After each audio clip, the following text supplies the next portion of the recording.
Palabas na ngayon ang latest teleserye ni Coco Martin at Julia Montes. Bali ito ang kanilang baliktambalan, ang Sigabo. Kaya naman ang Coco Jules, talaga naman tinatangkilik nila ang teleseryeng ito dahil nakakakilig naman talaga at maganda ang istorya. Pero syempre ang tanong ng mga fans, masaya sila dahil nga sa baliktambalan ni Coco at Julia. At masaya sila dahil nga ay going strong pa rin ang relationship nila bilang partner. Pero syempre, ang nais ng mga fans na sana ay magpakasal na si Julia at Coco Martin para naman may blessing ang pagiging partner nila at alam naman natin na nagsasama na sila sa isang bubong. At itong kasagutan ni Julia Montes, ating alamin.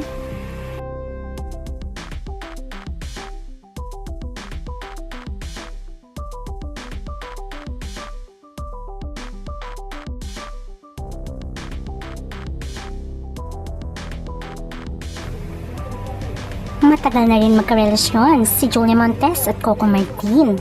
Ngayon ay may ginagawa nga silang teleserye na ongoing na. Ito ang Sigabo. Dahil parehong successful si Coco at Julia sa kanilang karera at ang kanilang Sigabo ay umahataw nga sa ratings, ano na kaya ang next kay Julia at Coco Martin?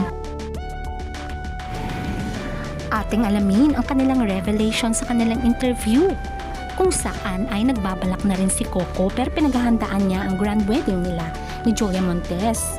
Ating alamin kung paano din naman naging very patient si Julia sa game? Mambabae. Okay. Pagka ginawa niya yan ngayon, magtago na siya. Oo. Joke lang. In character, samahan ko lang. May mga ano ba? Suspecha ka? Wala. Ay, hindi. Si Ko ngayon mabait. At dapat mabait si Ko ngayon. And syempre, hindi maiwasan sa gwapo ni Coco. Meron naman po maaligid. Pero, ano naman, paano niya hinahandle? Matakot na lang si Ko. Si Coco na lang. Paano niya hinahandle? Napag-uusapan niyo? Opo. Open naman si Coco. Actually, yung kinaganda sa relationship ko namin, mag-best friend kami. Kasi nasabi niya, mabait nga ako eh. Kasi may joke yan pagka tinatanong niya siya. Wala nga akong ginagawa, ganito lang oh. Kumbaga, ang joke is, walang titignan, walang pakikinggan, walang bulag, tipit, bingi, yun ang sabi niya. So yung mga maaligid artista din? Meron pong artista, meron din namang hindi. Oo, no? Paano mo tinatanggap? Sa akin po siya eh. So, oo nga. Hi girls lang. Hi girls. Hindi, siguro po, yun nga po, ang blessed po ako sa relationship namin ni Coco. Secured kami sa isa't isa kasi umabot na po kami sa level na secured kami dahil alam mo na ito yung way of love, ito yung personality ng tao na kasama mo. Alam mo na kumbaga yung paghinga pa lang ng tao eh. So parang mawawala. Dati nung bata po ako, syempre di may iwasan, magsiselos ka, mag-iisip ka. Pero siya po yung nagsisecure din naman sa akin. So ngayon, I can say secure naman po. Diba talagang secured si Julia Montes kay Coco Martin? Which is, kinumpirma din ito ni Coco na walang dapat ikatakot si Julia dahil si Julia ay kanya lamang. At ganun din si Julia kay Coco. Sila talaga ang meant to be.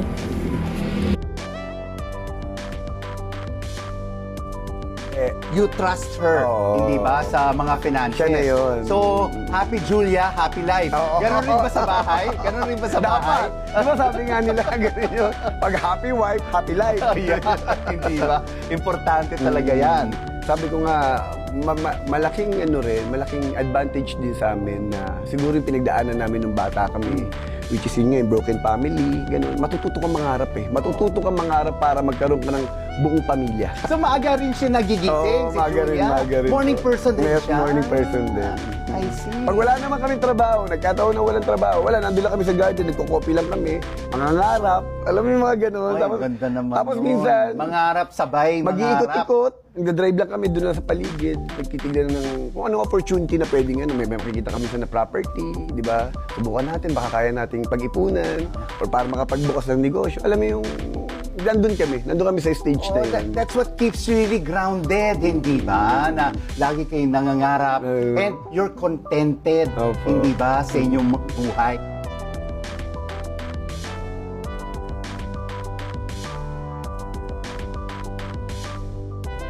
ka na ba? Hindi pa. Okay.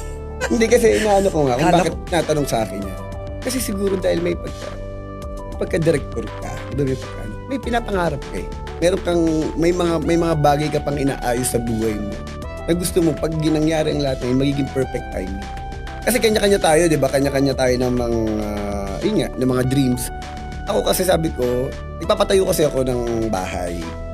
Ngayon, oo. ng isa pang bahay. Kasi sabi ko, gusto ko, pag natapos na siya lahat, gusto ko yung after that, dun mo na siya mabubuo lahat. Oo. So, narinig ko to from my sources. Nagpapatayo ka ng bahay for Julia. Yung bahay na to is for Julia, no? Ibig sabihin ba pag natapos yung bahay na yun, ikakasal na kayo? Basta ako na nakakaalam noon. Kasi sabi ko nga po, may plano ko eh. May gusto kong mangyari na. I-share mo naman yung plano na yan. Kasi suspense na ako. Okay. Ayun, kaya sabi ko ang hirap magsalita. Di ba? Oo. Kasi ayoko Pero masira, tinatapos ayoko baka muna mamaya ni may Coco magkaroon ng Martin problema. ang bahay na pinapagawa niya for Julia Montes. At take note, magkatabi lamang ang bahay ni Coco at ang bahay na pinapagawa niya for Julia. At may mga plano siya na ayaw niya munang sabihin dahil ayaw daw itong mautlot at gusto niya surprise. Tinanong din dati si Julia tungkol sa kasal kung may plano na nga ba sila ni Coco Martin na magpakasal. At sabi niya na pag-uusapan naman nila yon, pero ayaw niya nga magsalita dahil si Coco naman daw talagang nakakaalam nun. Pero binigyan niya nga ng idea ang reporter at ang interviewer kung ano ang plano niya at kung anong gusto niya o motive niya sa kasal. Ang sabi naman ni Julia, ang pangarap niya or dream wedding niya ay simple lamang, isang classic wedding lamang. Tulad daw nung sila ay ikinasal sa walang hanggan nilang teleserye kung saan ay naka-Filipiniana ang mga tao at nakabarong Tagalog daw ang mga guests. At hindi lamang yon, gusto niya ganapin ang kanyang kasal sa Manila kung saan ay talagang traditional wedding lamang ang gusto daw ni Julia. Makikita nga dito sa kanilang wedding ni Coco sa isang teleserye na simple nga lamang at sabi niya all white at yun din naman daw ang pangarap nila ni Coco, ang simpleng kasalan lamang at gusto nila ay yung talagang ang motive ay Filipiniana dahil nga alam natin na itong si Coco Martin at Julia Montes ay maka-Pilipino kaya nga ang tawag nila sa isa't isa ay nanay at tatay. Siyempre, ito na ang next siguro na project ni Coco, ang pagpapakasal nila ni Julia after matapos ng kanilang bahay. At siyempre, lahat ay excited na, special ang Coco Jules, na makita silang ikakasal na. Hanggang sumuli, bye!